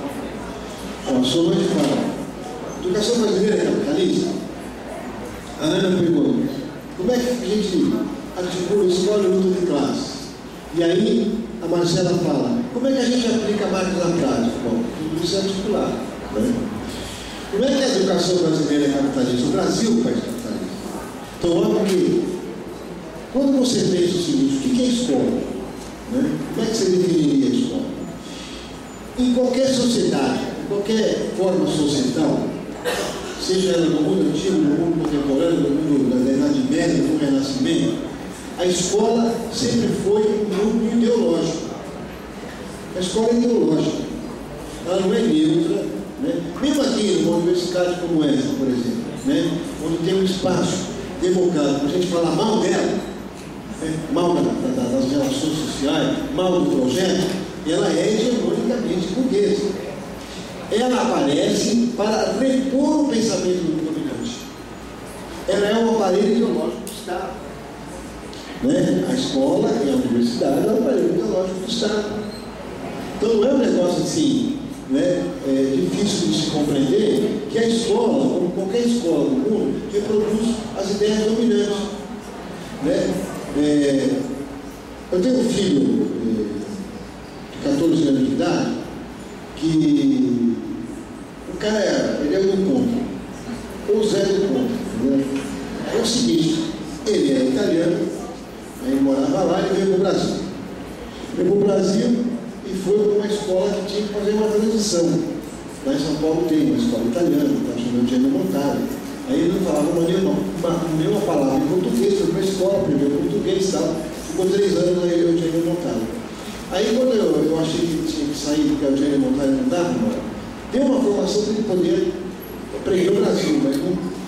Aí eu falei para ele: filho, escolhe uma escola para você estudar. O Zé do Contra tinha 12 anos na época, 12 para 13, que é prioridade, eu peitei. Aí o cara falou assim para mim: vamos procurar escola. Aí eu elenquei algumas. E ele falou assim: o São Luís, foi um colégio jesuíta. O Papa é jesuíta, colégio jesuíta. Aí eu levei o cara numa equipe, uma escola legal, de esquerda. Levei ele. Bom, levei ele em outra escola. Ele quis estudar, porque quis estudar no São Luís. Colégio de Padre, jesuíta. Pai e mãe ateu. Estudar no colégio de Padre. Era um sacana. Foi para o colégio de Padre. Bom, quando eu estava na escola, ele ficava fazendo embate com os professores. Quando eu estava em casa, ele queria passar na frente da igreja e fazer assim: nossa, sacana, um sacana. Mas um dia ele chegou em casa com uma coisa preocupante, né? Ele falou para mim assim: ó, vocês não são pessoas que prezam a família. Por quê?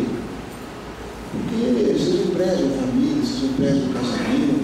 Mano, que história é essa? A sociedade é um produto da família. Mano, tem várias formas de família. Em várias épocas as famílias tinham informações diferentes. Quem te ensinou isso? Lá na escola. A escola reproduziu as formas de dominação. Né? De repente eu tomei um susto, fiz uma campanha desgraçada que ele saiu do seu ouvido. Ele só saiu porque ele resolveu voltar para casa. Senão ele não ia sair, porque ele é um Zé do Contra. Ia ficar lá. Eu quero mostrar aqui. O meu filho chegou em casa fazendo colocações conservadoras. Né? Então, óbvio que você fica preocupado e fica ao mesmo tempo convencido de que a escola é reprodutora da sociabilidade, da hegemonia dela, das ideias dominantes. Então essa é a primeira coisa. Mais do que isso, ela reproduz também uma forma de conhecimento adequada à sociabilidade burguesa. Ela não é uma escola burguesa. Né? Como é que você disputa escola e luta de classes? Eu acho que você vai discutir isso construindo hegemonia. Porque eu acho que a luta não vai ser travada na escola, ainda que a escola tenha o espaço da luta, ela vai ser travada na sociedade. Né? O clássico é trabalhar na sociedade, no conjunto da sociedade. No entanto, também no plano da escola, você construi uma hegemonia. Porque se a gente não constrói a hegemonia, a gente não consegue levar para os alunos, para os nossos estudantes, uma proposta de reflexão crítica. Aí você vai, o que vai acontecer? Teu filho vai chegar em casa falando essas brigas que o meu chegou, falando. Né? Eu tenho mais outras, né? Porque essa é uma delas. Por exemplo, meu filho não vai saber por que ele está na escola, para conhecer o que a humanidade produziu de melhor. Né? Então é necessário que a gente faça trate essa luta no plano da hegemonia da sociedade, no plano da construção da hegemonia. E a escola tem que expressar isso. Né? Formar professores, eu acho que o nosso papel é formar professores com profunda consciência crítica, com profundo conhecimento. Por isso, uma das coisas importantes é estudar. Estudar faz parte da militância. Tem gente que pensa que militar só não chega em casa, pegar um movimento estudantil, passar por um pretinho, não é só isso.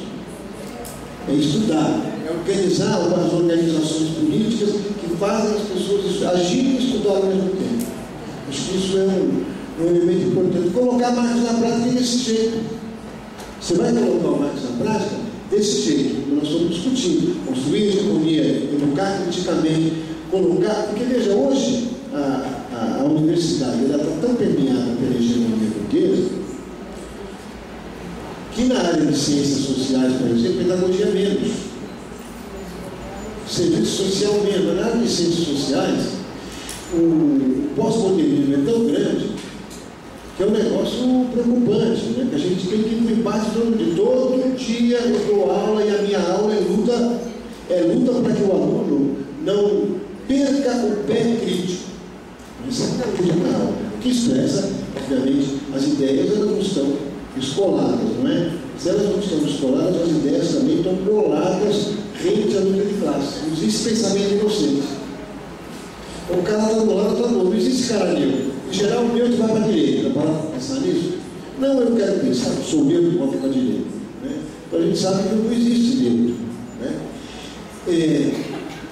Na nossa área de ciências sociais, toda vez que tem uma proposta de vamos mudar, vamos melhorar a grade, vamos mudar a grade, modernizar, vamos tirar o marxismo. Não, deixa o marxismo aí.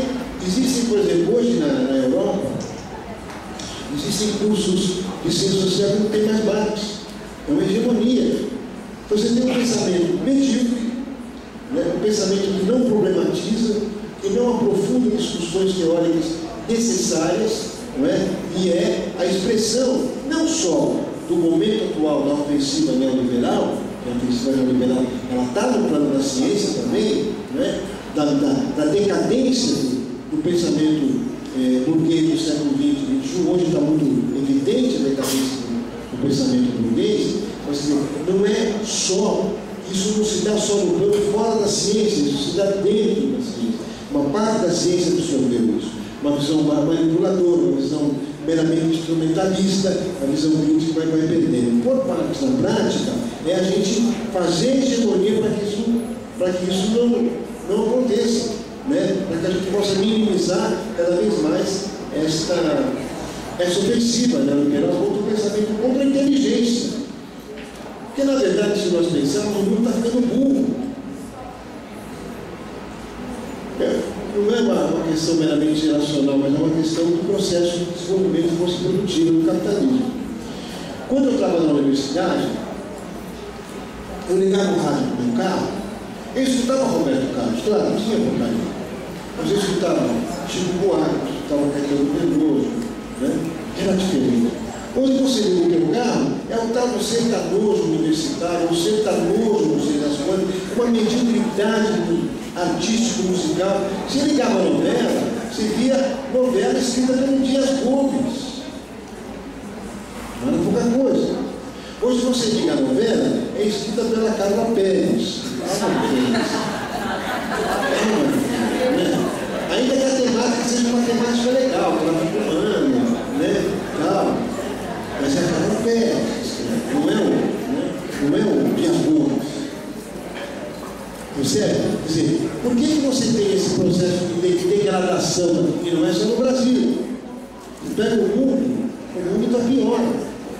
Né? Eu estava vendo outro dia na rádio uma homenagem a um cantor italiano que provavelmente hoje muita gente não conheça mais, mas fez muito sucesso no Brasil, que era um compositor chamado Lúcio Dalla, que escreveu Caruso, né? A música dele mais famosa, o Menino Jesus do Chico Buarque, canta é dele, o Chico traduzido. Tá. Mesmo os caras que estavam cantando uma homenagem ao Lúcio Dalla não estavam sabendo muito bem o que o Lúcio Dalla estava falando mais. Né? Só um dos caras que eu olhei e falei, meu Deus, está aqui um topete, parecia um algodão. Atrás do topete é o vácuo, né? Porque é isso que está acontecendo. Então, isso é resultado, primeiro, de uma desagregação societal que o mundo vive hoje, o mundo capitalista. Essa desagregação societal ela incide na produção do conhecimento, na produção artística, nas relações pessoais, na codificação das relações das pessoas. As pessoas são cada vez mais mercadorias a serem consumidas. É só a gente ver aquela bosta do Big Brother. Né? Aquilo é a expressão mais acabada da desumanidade, da coisificação, do barbarismo. É isso que é o Big Brother. Né? Então, achei um pouco isso. Qual é o nosso papel hoje? Não é só resistência, não. É construir a contra-hegemonia, uma contra-hegemonia. Não é? Isso é o papel diplomático na prática. Tem mais pergunta? Pergunta.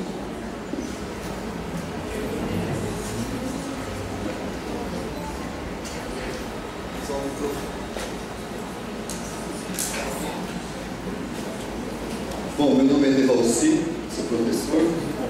Devalci. Com relação a essa questão da hegemonia ou da contra-hegemonia, é interessante compartilhar também algo que aconteceu recente aqui na nossa Unespar, é que o governador Beto Richa, ele, num ato antidemocrático, ele contradiz uma decisão do COU, que é o Conselho Universitário, que já estava tudo organizado para que a universidade tivesse a sede em Curitiba. Para questões mais jurídicas e de organização, seria o ponto mais propício. Então, nesse sentido, ele leva para Navaí, porque tem os interesses políticos e tudo mais. A grande pergunta é, qual é o papel da universidade, que o professor já argumentou aqui um pouco, nesse sentido para a gente avançar. Nós temos que chamar um debate e puxar essa discussão. Porque uma universidade, ela prima pela autonomia. De certa forma, a nossa universidade já nasce meio morta. Porque se isso acontecer, se nós não nos mobilizarmos e mostrar para o governador que o que ele fez é errado, é uma atitude antidemocrática e que precisamos fazer isso na prática. Porque não podemos esperar que os nossos representantes, deputados ou até mesmo vereadores façam isso. Nós temos que mostrar isso na prática. Nós temos que ocupar a rua e dizer: o Conselho Universitário representa 12 mil estudantes. E o governador não pode, por uma manobra política, querer mudar aquilo que o Conselho Universitário já fez. Portanto, é uma questão prática, uma questão bem de luta de classe, eu acho, colocado para nós aqui, para a gente pensar sobre isso, porque discutir democracia não se dá no mero trânsito de debates eleitorais, se dá na prática. Então, eu acho que o professor trouxe vários elementos aqui para a gente discutir, e quando a gente quer debater algumas questões sobre marxismo, sobre classe, isso é uma questão de classe. Isso é uma questão de soberania, uma questão de autonomia da própria instituição. Então nós não podemos matar a nossa universidade, que nasce agora por uma intransigência de um governador autoritário, antidemocrático, que além disso tem 70% de aprovação na mídia. Portanto, nós precisamos mostrar qual é o papel desse governador. Por isso que eu gostaria de compartilhar com vocês essas questões, porque é assim que a gente avança, mostrando essas contradições latentes da nossa sociedade.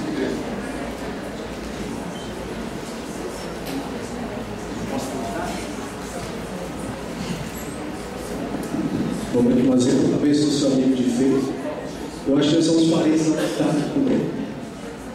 Acho que são os parentes da Itália também. Bom, na verdade são 3 perguntas. A primeira, você começou sua fala dizendo que a educação nos torna seres humanos e que o capitalismo reduziu isso a formar força de trabalho. Então, o indivíduo estuda para arrumar um emprego, e até você citou isso. Eu queria que você desenvolvesse como que isso está se dando hoje, há um certo tempo já, mas como que isso se dá hoje nas escolas e na universidade também. Segunda, se o conhecimento é parte, e eu também acho que é, de um processo teleológico humano que cria e resolve problemas, diante da pós-modernidade, do emburrecimento da humanidade, esse conhecimento pós-moderno está resolvendo quais problemas, ou como que ele está se configurando dentro desse processo todo criar e resolver problemas. E terceiro, eu queria que você ia discordando do Deva e dessa discussão sobre a autonomia da universidade dentro da democracia, eu queria que você falasse o que é, ou qual é o limite dessa autonomia dentro desse jogo democrático, ou seja, é preciso defender a democracia, defender a autonomia ou criticar a democracia?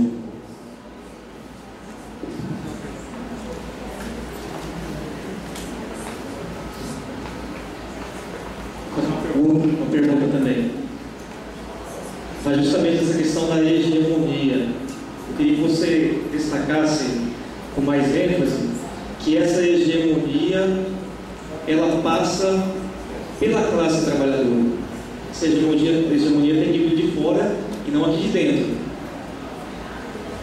Você deixasse isso mais explícito e falar da questão também de que a importância do estudo para não cair num ativismo sem norte. Obrigado pelas perguntas. Que de novo se articulam, né? Uma é a questão da autonomia da universidade, a outra é a educação hoje, a pós-modernidade e a autonomia, e a outra é como é que você constrói a hegemonia. Ou seja, são questões que absolutamente têm a ver. Eu começaria dizendo o seguinte: eu não tenho ilusão. Não tenho ilusão, moça, que a gente vai ter essa autonomia universitária.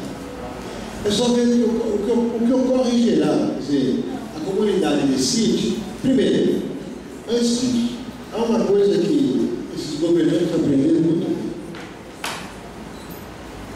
Porque a experiência não é só nossa, deles também. O processo de aprendizado faz parte da humanidade. Aprende-se por bem, aprende-se por mal. Né? Quando houve a democratização, esse processo que nós estamos vivendo longo de transição de um governo autocrático burguês, né, bonapartista, para uma autocracia burguesa institucionalizada, que é isso que nós estamos vivendo, né, esse jogo formal, né, inicialmente os governos tinham medo do movimento social e do movimento estudantil. Né? Olha, em São Paulo, por exemplo, quando os estudantes da USP fizeram a ocupação da reitoria, isso em 2005, se não estou enganado, só parou o governo de São Paulo. Paulo Serra, já tinha acabado de ser elegido governador. Mas ele tentou usar, ele fez uma pequena incursão policial na universidade. A sociedade reagiu bem. Por quê? Porque como a nossa sociedade é muito fragmentada, Como a nossa população é muito, tem uma enorme deficiência de escolaridade, né? O processo de manipulação é muito mais profundo. Então, o que se costuma jogar na sociedade? Pelo menos em São Paulo, isso é muito jogo. As pessoas da Universidade da USP é tudo filhinho de papai. Não é mais, já foi, não é mais. Hoje a USP tem muitos alunos que provêm das classes trabalhadoras. A Unesp é uma universidade que tem muito. Nós já fizemos uma experiência de cota social e tem muito aluno que provém de escola pública, das classes trabalhadoras, na Unicamp também, mas o cara continua dizendo que a USP, filho de papai, que eles querem fumar maconha no campus. Teve uma história de que um aluno no curso de arquitetura, de economia, foi assaltado e morreu, reagiu ao assalto e morreu. O problema é o quê? Campus escuro, não tem segurança no campus e tal. Qual foi a resposta do Serra dele para aproveitar e ferrar a luta pela autonomia da universidade? PM no campus. Aí foi um confronto, né? Confronto violento, a PM no campus, aí começou a virar moda, PM, polícia militar em campus universitário, que até então eles tinham medo, porque a última invasão que tinha sido em 68 com a polícia da ditadura, com o exército que invadiu a USP. Então eles tinham medo, agora não tem mais medo. Por quê?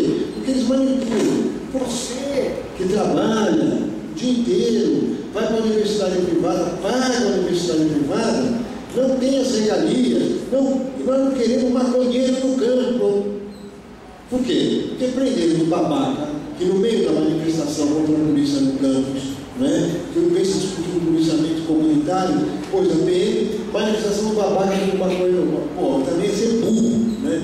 Por isso aprenderam os dois contra o movimento. Maconheiro, né? Professor da Universidade Pública vagabundo, não trabalha, aí vai um monte de coisa. Isso fica muito fácil você quebrar a autonomia da universidade. Basta saber o que o Rodas faz na USP. Ele deita e rola. Naquele Rodas, né? Ele deita e rola. Né? Ele pôs PM no campus, o Serra indicou o menos votado para ser o reitor, que é o Rodas, terceiro colocado. Olha, essa ficou uma onda tão forte que quase aquele cara que vira papo por cima, que ele não virasse o cardeal, o Scherer, né? Deu um golpe no processo de eleição da PUC de São Paulo, para quem não sabe. Eleição da PUC de São Paulo, os caras fizeram eleição para reitor.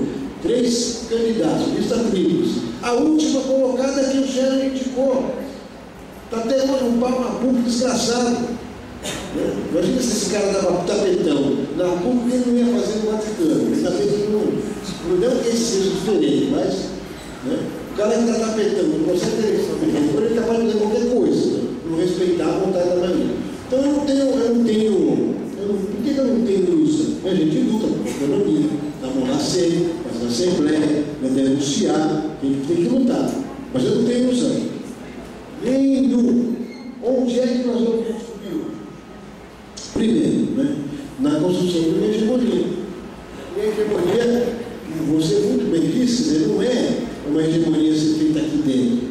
É uma hegemonia ser construída na sociedade, mas trazer ela aqui para dentro. Acho que isso é importante. Né? Porque a própria universidade hoje ela está fragmentada. Quantos professores, por exemplo, a greve das federais de São Paulo, né, tem professor que apoiou chamar a polícia no campus. Eu não moro na polícia no campus de São Paulo. Parapapá tem PM dando porrada de estudante. Né? E professor também, nesse que nos fala. Por exemplo, eu apanhei para caramba na hora de banho. E eu não tinha nada a ver com a federal, só sou da Unesp, né? Mas eu estava lá. Agora, o que eu quero dizer é o seguinte: o grande problema é que a gente precisa construir uma hegemonia. Contra o quê? Né? Contra uma ofensiva neoliberal que também tira. Porque veja, a ofensiva neoliberal ela não é só na escola. Né? Vocês já tiveram curiosidade de assistir um pouco a Rede Globo ultimamente? É um canal ideológico, manipulador. Hoje, por exemplo, dá um pequeno exemplo. A Globo foi eu estava no hotel tal, né? Aí eu estava vendo lá o negócio do Papa. Quem quer ser o Papa? Aí deu o Papa argentino. E eu sacaneando, já liguei para meu irmão, pô, vocês, hein, e tal. Aí a Globo para e fala assim, não, o Papa é um Papa argentino, o cara que pega o metrô, ele vai trabalhar no metrô, ele faz a sua própria comida, tal. E olha, ele brincou, ultimamente ele tem sido alvo de crítica do casal Kirchner e agora da Cristina, porque a Cristina chamou ele de medieval.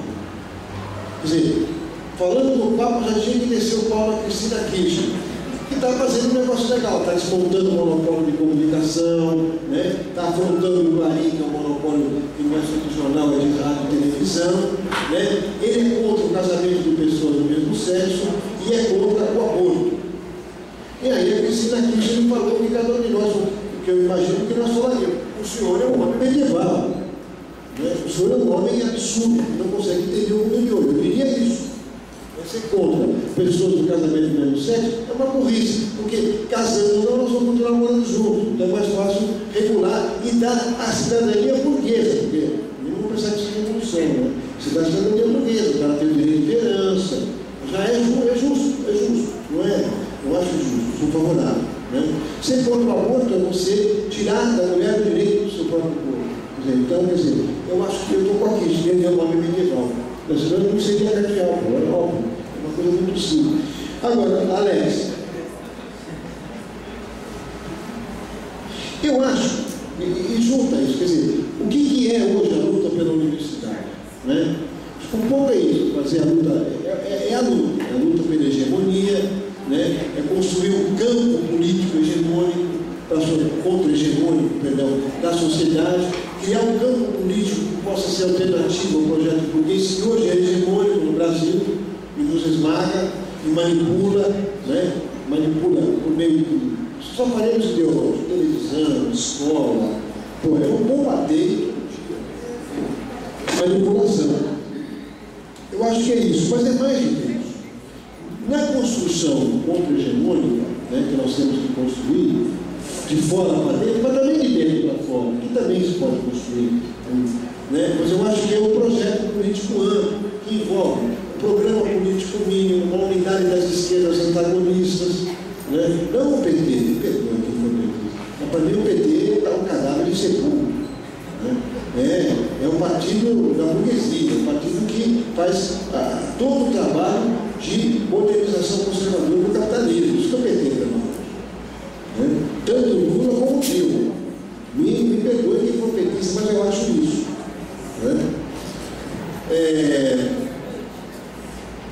Acho que você tem que construir uma unidade política de partidos de esquerda, movimentos sociais, e criar um programa político contra-hegemônico. No plano da universidade, a contra-hegemonia, me parece hoje, é a luta pela universidade popular. É o fim do vestibular, é o acesso amplo à universidade, é a contratação de professores de período integral, é a ampliação da pesquisa científica, dos recursos de pesquisa. Eu acho que essa é a luta para a universidade. Eu acho que aí nós vamos começar a construir uma autonomia, mas uma autonomia na prática, não uma autonomia que o reitor vai dar para nós. Eu quero que o reitor, ele sabe o que ele faz com a autonomia dele.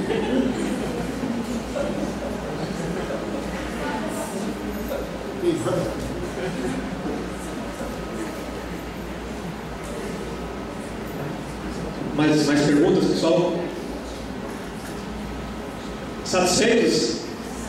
Não adianta corintiano querer correr todo mundo Corinthians. Eu também sou corintiano. Pessoal, só reiterando novamente o convite, sexta-feira a gente inicia o mini curso às 8h30 da manhã, ou aqui ou no mini auditório aqui do lado. Fala certificação. Fala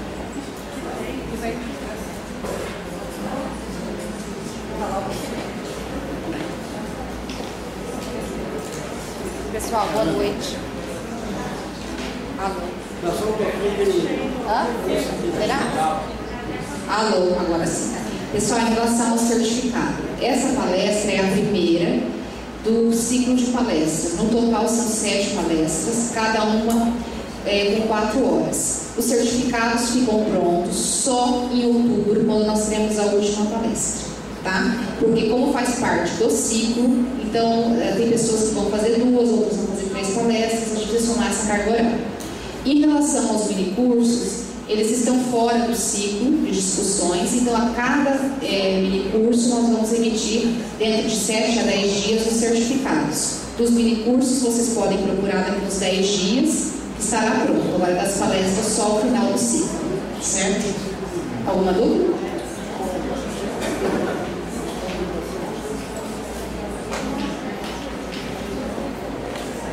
Pessoal, eu queria agradecer ao professor Antônio Carlos Mazeu pela disposição de vir a Campo Mourão. Já deixo o convite novamente para você vir aí com mais tempo, só que a gente vai querer 8 horas, tá? Um dia inteiro ou 2 tardes, mini curso, para a gente vir trabalhar aqui o Lênin, algumas questões que são interessantes.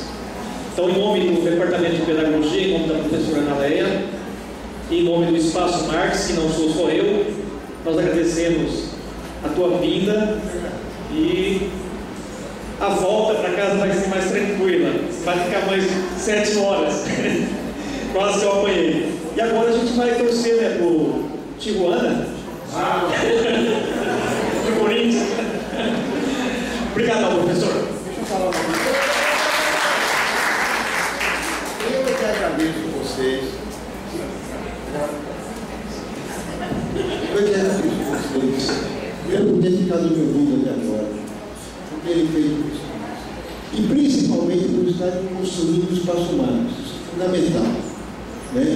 Conheço esse povo daqui, mas conheço também o pessoal lá que criou o Espaço Marx em Maringá, o professor Pedro Jorge, para mim é o Pedrão, que é meu amigo, o Pedrão, que vai falar para vocês aqui. Eu só queria dizer o seguinte, eu espero que tenha sido provocativo, né? Essa minha carta. Eu tinha escrito, falei, vou explicar, falei, não, vou falar porque o meu coração vai soltando como é que eu vou ver na cara de vocês e vou falando, né? E também depois de tantos anos, tempo janela, você mais ou menos vai vendo na cara, vai falando aquilo que o pessoal está querendo, que a gente discuta, né?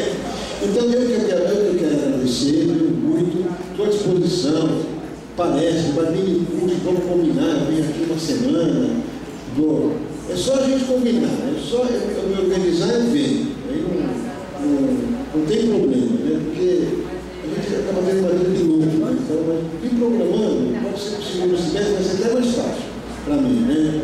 Pode pensar, e eu quero mais agradecer e dizer o seguinte, eu não vou torcer para qualquer time, eu vou torcer para uma nação, obrigado.